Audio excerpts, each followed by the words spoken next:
हाय सांग माने आज चलतु बनैबा पोटल कुर्मा। फास्ट पोटल को कट मारदबा लाइट लुण और हल्दी पकई ताकू भाजिबा ब्राउन कलर हवा जाए भाजिबा।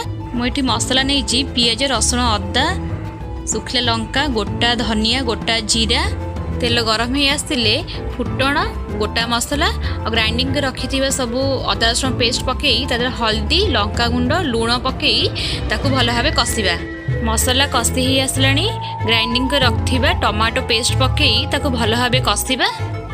एबे काजू पेस्ट टमाटो सॉस आउ स्लाइड चीनी पकईबा।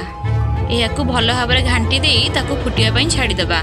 मसला फुटी आसला भाजी रखिबा पोटल को पकई ग्राइंडिंग करिथिबा नड़िया रस को दे भल भाव फुटिया छाड़ीदबा।